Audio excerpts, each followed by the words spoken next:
5 feet இருக்கவங்க 100 kgs இருந்தாங்கன்னா அவங்க BMI எங்கேயோ இருக்கும் இல்லைங்களா? 50-55 தான் ஐடியல் வெயிட். 45 கிலோ எப்படி டயட் அண்ட் எக்ஸசைஸ்ல லூஸ் பண்ண முடியும்? Bariatric surgery is overall reduction of the body. Process எப்படி நடக்கும்னா gradual weight loss. Average of 3 to 7 kgs a month. 100 கிலோலேருந்து 50 kilo வராங்க, 50 கிலோ வெயிட் லாஸ்னா ஸ்கின் சாகிங் கண்டிப்பாக இருக்கும். பட் இந்த ப்ரொசீஜருக்கு அப்புறம் பெனிஃபிட்ஸ் அப்படின்னு பார்த்தீங்கன்னா அவ்வளோ இம்மொபைலாக இருக்கிற சில பீப்புள்னால நல்லா ஆக்டிவாக இருக்க முடியும். ஸோ வந்து டயபெட்டிக் பேஷண்ட்ஸுக்கு கூட இந்த சர்ஜரி வந்து அவங்களுக்கு தான் மெயினாகவே வி வில் சஜஸ்ட். சுகரே வந்து இல்லாமல் போயிருக்கு, கம்ப்ளீட்டாக ரிவர்சல் ஆஃப் டயபெட்டிஸ் நடக்கும்.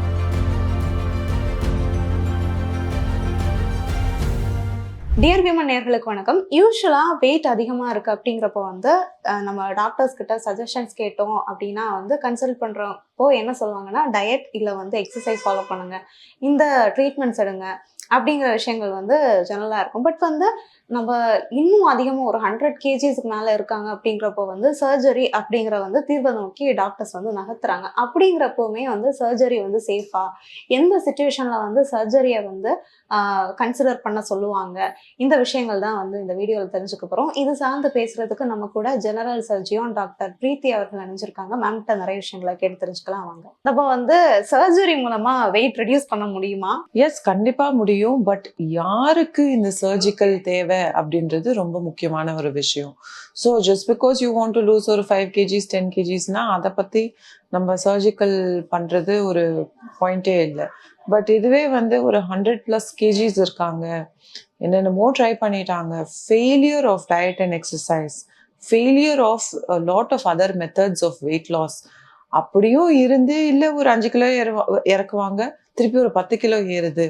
ஸோ அந்த ஒரு பேக் அண்ட் ஃபோர்த்னு இருக்கிறவங்களுக்கு கண்டிப்பாக இந்த சர்ஜரி மூலியமா வந்து பேரியாட்ரிக்ஸ்னு சொல்லுவோம், அது மூலியமா தே கேன் பெனிஃபிட். எனக்கு ஒரு டவுட்டு, யூஸ்வலாக வந்து டயட் ஃபாலோ பண்ணுறோம் அப்படின்னா வந்து ஜெனுவனாக வந்து ஃபாலோ பண்ணுறவங்க ரொம்ப கம்மி தான். ஸோ அப்போது நீங்கள் சர்ஜரி அப்படிங்கிற ஒரு பாயிண்ட் ஆஃப் வியூவில் பார்க்குறப்போ வந்து நீங்கள் எப்படி கன்ஃபார்ம் பண்ணுவீங்க இவங்க வந்து ரெகுலராக ஃபாலோ பண்ணியிருக்காங்க பட் வந்து வெயிட் லாஸ் ஆகலை அப்படிங்கிறது? See, it's what patient tells us only. அதுதான் we always say you need to tell us the honest truth தான். ஸோ நீங்கள் ஃபாலோ பண்ணலன்னு சொல்லணும். We'll definitely try with diet and exercise for a few months. See if you're able to attain. அதாவது மெயினாக என்னென்னாங்க, ஹைட்டுக்குரிய wait BMI பார்ப்போம், waste hip சர்க்கம்ஃபரன்ஸ்ன்னு இந்த 2 விஷயம் மெயினாக பார்ப்போம். ஸோ சில பேருக்கு வந்துட்டு ஐடியல் வெயிட் பார்த்தீங்கன்னா 100லேருந்து 90 தான் இருக்கும், ஏன்னா அவங்க நல்லா டாலாக இருப்பாங்க. அப்போ 90ன்றது ஒரு பெரிய விஷயம் இல்லைங்களா, 10 kgs தான்.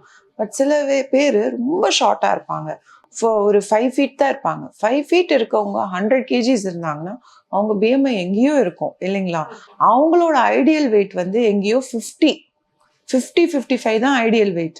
45 கிலோ எப்படி டயட் அண்ட் எக்ஸசைஸ்ல லூஸ் பண்ண முடியாதுன்னு இல்லை, பட் 10,000 பேர்ல ஒருத்தவங்கனால பண்ண முடியும். அண்ட் அவ்வளோ ஹெவியா இருக்கவங்கனால எக்ஸசைஸே பண்ண முடியாது, நடக்க கொள்றதே கஷ்டமா இருக்கும். ஒரு இங்கேருந்து இவ்வளோ தூரம் நடக்கிறதுக்குள்ள அவங்களுக்கு மூச்சு திணறல், நிறைய இஷ்யூஸ் வரலாம். So all of this will be deciding criteria as to யாருக்கு சர்ஜரி பண்ணணும், யாருக்கு வெறும் இந்த டயட் அண்ட் எக்ஸசைஸ் மூலியமா நம்ம இது பண்ணலாம். மேம், இது சர்ஜரி அப்படிங்கிறப்போ வந்து ஸ்பாட் ரிடக்ஷன் அந்த மாதிரியா? கிடையாது. ஸோ சர்ஜரின்றது நீங்க சொல்றது வந்து லைப்போசக்ஷன்ன்றது is a plastic surgery, it's a cosmetic procedure. அது வந்து இப்போ சப்போஸ் நீங்கள் வெயிட் லாஸ் எல்லாம் பண்ணிட்டீங்க, வயிறு இடத்துல மட்டும் வெயிட் லாஸ் ஆகலை, இல்லை இந்த கை மட்டும் எனக்கு பெருசாக இருக்கு, any single area you want to address, you can do a liposuction. But what we are talking about is bariatric surgery. Bariatric surgery is overall reduction of the body. So overall weight reduction நடக்கும்போது இந்த process எப்படி நடக்கும்னா, procedure நடந்து ஒரு 1 year to 1.5 yearsல வந்து weight loss நடக்கும், gradual weight loss. So it will be around average of 3 to 7 kgs a month. Okay. So it be a very gradual slow weight loss. இது வந்து நம்ம என்ன பண்ணுவோம் அப்படின்னு பார்த்தீங்கன்னா, alteration of the entire digestive system, உங்களோட stomach and குடல் சார்ந்த விஷயத்த கம்ப்ளீட்டாக ஆல்டர் பண்ணுவோம். அதுலேயே வேரியஸ் ப்ரொசீஜர்ஸ் இருக்குது. ஸோ பேசிக்காக தெரியணும்னா இதுதான். அதை ஆல்டர் பண்ணும்போது இந்த மாதிரியான weight loss over a period of 1 year. Okay, so surgery வந்து லைக் டைஜஸ்டிவ் சிஸ்டம்ல தான் நடக்குமா இல்ல? ஆமா. Okay, so it's a laparoscopic surgery ஒரு ரோபோட்டிக்ஸும் பண்றோம். லேசர் மூலியமா, லேசர்னு கொலோக்கியலா சொல்றோம், பட் லாப்ரோஸ்கோபி மூலியமா சின்ன சின்ன ஹோல்ஸ் வழியா அது மூலியமா உள்ள போய் அப்படிதான் பண்ணும். வயிறு கிழிச்சு ஃபுல் வயிறு எல்லாம் அந்த மாதிரி Okay, எல்லாம் கிடையாது. Just minimal access, 2 days stay in the hospital and that's about it. So இது பெயினான ப்ரொசீஜரா? Not really, Okay. not very painful or anything. Our patients generally walk the very same day. Within 24 hours, the patient will be able to walk. The next day, அவங்களே நார்மலா குளிச்சுப்பாங்க, நார்மலா அவங்களோட வேலையை அவங்க பார்த்துப்பாங்க. So வந்து இப்போ இந்த சர்ஜரி பண்ணிட்டாங்க அப்படின்னா வந்து அடுத்து வந்து என்ன ப்ரொசீஜர் வந்து ஃபாலோ பண்ணணும்?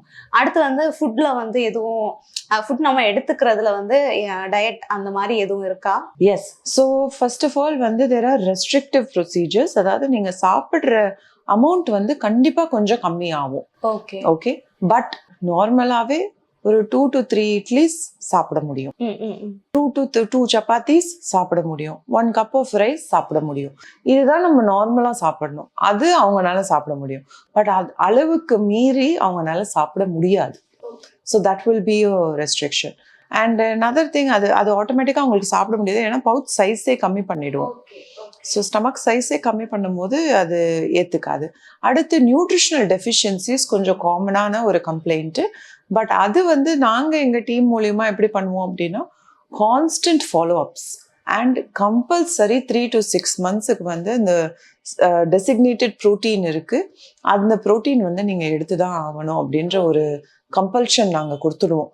அப்போதான் பேஷண்ட்டுக்கான அந்த அழகான ஒரு நல்ல வெயிட் லாஸ் இருக்கும். இல்லாட்டி சாகிங் நிறையா ஆகும். ஏன்னா 100 கிலோலேருந்து 50 கிலோ வராங்க, 50 கிலோ வெயிட் லாஸ்னா ஸ்கின் சாகிங் கண்டிப்பா இருக்கும். ஸோ வந்து லைக் அந்த டயட் ஃபாலோ பண்ணாதான் அந்த சாகிங் இல்லாம ஒரு மாதிரி ஃபிட்னஸ் அந்த மூடு. ஆமா, அண்ட் ஆல்சோ ஒரு அளவுக்கு ஜஸ்ட் வெயிட் ட்ரைனிங் பண்ண சொல்லுவோம். ஜஸ்ட் டம்பிள்ஸ் வாங்கிட்டு வீட்லயே பண்ற எக்ஸசைசஸ். ஸோ பேசிக்கான ஒரு எக்ஸசைசஸ் பண்ணுவோம். பட் இந்த ப்ரொசீஜருக்கு அப்புறம் பெனிஃபிட்ஸ் அப்படின்னு பார்த்தீங்கன்னா, அவ்வளோ இம்மொபைலாக இருக்கிற சில பீப்புள்னால நல்லா ஆக்டிவாக இருக்க முடியும்.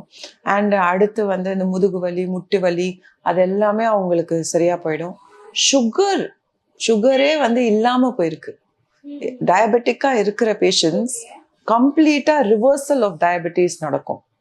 ஓகே, ஸோ வந்து லைக் இப்போ ஒரு சர்ஜரி பண்றோம் அப்படிங்கிறப்போ வந்து நமக்கு வேற கண்டிஷன்ஸ் இருக்கு அப்படின்னா வந்து இன்னும் கவனமாக தானே இருக்க வேண்டி இருக்கும். ஸோ வந்து டயபெட்டிக் பேஷண்ட்ஸுக்கு கூட இந்த சர்ஜரி வந்து அவங்களுக்கு தான் மெயினாகவே we will suggest. It's not only about the weight factor, கோமார்பிடிட்டிஸ்ன்ற ஒரு விஷயம் பார்ப்போம். அதாவது சுகர், பிபி, ஹார்ட் ப்ராப்ளம், முட்டு வலி, கொரட்டை விடுற பிரச்சனை, இது எல்லாமே இருக்கான்ற ஒரு அசஸ்மெண்ட். தைராய்டு ப்ராப்ளம், இது எல்லாமே அசஸ் பண்ணுவோம். ஸோ வந்து கொரட்டை விடுறது கூட ஒரு பிரச்சனை. கொரட்டை விடுறது வந்து அப்படியே ரிவர்ஸ் ஆகும். ஓ, இது கொரட்டை விடுறது ஒரு பிரச்சனையானா அவங்களுக்கு தூங்கவே முடியாது, மூச்சு திணறல் ஏற்படும், அவ்வளோ வெயிட்டா இருக்கிறவங்க. It's actually a disease. It's not a thing to shame at all. அவங்கள பார்த்து என்னடா குண்டா இருக்காங்க அப்படின்ற ஒரு விஷயமே கிடையாது. It's actually called a disease nowadays. Obesity எப்படி வந்து நம்ம சுகர் ஒரு டிசீஸ் அப்படின்னு சொல்லிட்டோமோ, அந்த மாதிரி ஒபிசிட்டின்றது ஒரு டிசீஸ். அதை நம்ம வந்து ட்ரீட் தான் பண்ணணும். ஸோ வந்து இந்த மாதிரி கூட ஒரு சொல்யூஷன் இருக்குல்ல. எஸ். ஸோ வந்து வெயிட் லாஸுக்கு வந்து சர்ஜரி ப்ரிஃபர் பண்ணுறோம் அப்படிங்கிறப்ப வந்து என்ன மாதிரி விஷயங்களை வந்து ஃபாலோ பண்ணணும், அதுக்கு பிறகு நம்மளோட டயட் வந்து எப்படி இருக்கணும் அப்படிங்கிற விஷயங்களை பகிர்ந்துக்கிட்டீங்க. ரொம்ப நன்றி. தேங்க்யூ. தேங்க்யூ.